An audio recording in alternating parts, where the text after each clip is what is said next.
Hi everyone, it's Allison again. In this video, I'm just going to talk to you a little bit about your art prompt assignments. Your art prompt assignments are pretty much what's worth most in your course, so you should be spending the most amount of time on your art prompt assignments. I'd like to get through 10 with you for this course, but I think that we may not make all 10, and I'd like to post about one a week, and you should be spending at least 2 to 4 hours per assignment on these. So try to, it's not about how big something is or just the fact that you got it done, but the amount of actual time that you spend on these things is really important. So try to put in the time, because we'll be able to tell how much time you've put in. So if you log on to Google Classroom, what you'll see first when you log on, you'll see the stream. And I don't know if you can see this, but you'll see a page that looks kind of like this. But you don't want that page. You want to go to Classwork, which is at the top in the middle here, right beside where it says screen. You're going to click on Classwork. And then you're going to go to, it has a whole bunch of different topics here. So there's the Hangout live stream link, which you can click on to chat with me any day between 10 and 11 a.m. And then there's the Getty Museum Challenge one, which you can do anytime. You don't have to hand it in until June. Those are just fun activities to do if you want to do that. And then there are your artist video assignments. You're gonna have about 5 of these throughout the course that I'll post. And then there are your sketchbook assignments. You'll have 3 sketchbook assignments. They're not worth very much, but they're important skill building things. And then the next one is your art prompt assignments, which I'm going to talk about. And the last one are resources and course outline. And the resources you can look at whenever you want. I just post a whole bunch of different videos. They're there for you to look at. Sometimes I'll ask you to specifically look at those resources, but have fun. They're just about different artists and different techniques that you might be interested in looking at. But feel free to look on your own online too. And there's lots of great videos out there. You just have to search. Okay, so back to the art prompt assignments. I've only posted one so far, so you're going to click on that. And if you open it up, it tells you exactly what to do. You just have to read and follow the instructions. Each art prompt is different, but I would suggest you open it up and read each of them.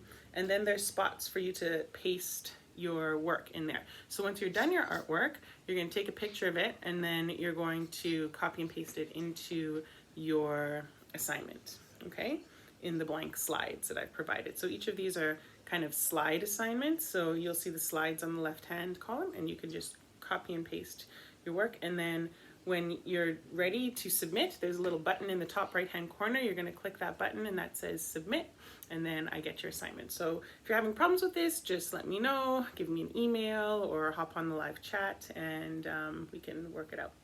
So the first art prompt assignment is a whole bunch of little different things. So there are 9 different things that you're supposed to do. So each of these don't have to take you that long. Maybe like 20 minutes each would be a good start, I think, because if we're saying 2 to 4 hours for each art prompt assignment, and there are 9 mini things for this one. So just go through those. They're just to get you thinking, and thinking about art, and thinking about art in a different way maybe. So hopefully you learned something about art and what art can be through doing this activity as well.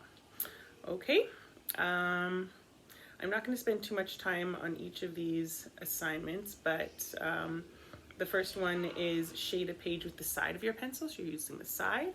The second one is create a pattern using the first letter of your name, so you can take the first letter of your name and do it multiple times to create a neat pattern with that letter. Number 3 is draw a portrait of a person using only 10 lines. So how could you do that? You have to really kind of think, I can only use 10 lines. How do I draw a portrait of a person with 10 lines? And then it says try 5 lines, and maybe only 3 lines for the last one. And then number 4 is how might you show blue and red dancing? So you really have to kind of think about colors and how colors have different kinds of personalities. And number 6, if your mood was a color today, which color would it be? So thinking about how color can affect the way we feel. Okay. And then number 7 is, what would a lazy line look like? How about an angry line? So seeing how lines can be, if they're wavy or if they're jagged, what does that let us know about the line? How does that make us feel when we see different kinds of lines? Okay.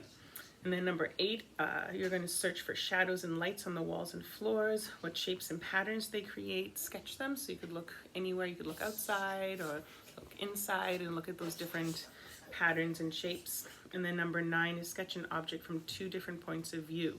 So how are your drawings different? So think of all the different points of view you could have for that one. You could be looking from up, or you could be looking down on something from the side, the other side, from the front, from a 3/4 angle view. And so how does that object change when you're drawing it from different points of view? So those are your art prompt assignments. I'll let you know when I post the next one. Right now, there's just this first one, and I'm not going to really have due dates on any of the assignments because I'm just expecting people to work through them. But I won't be posting all of them at once because I really want people to take the amount of time. So I'll post a new one when I think enough time has transpired to warrant a new assignment. And if you're waiting for assignment to come up, if you finished everything, go back and try it again. Or you can just make whatever kind of art you want if you're really wanting to make art. So you don't have to wait for the next assignment to show up for you to make art. Okay? Take care. See ya.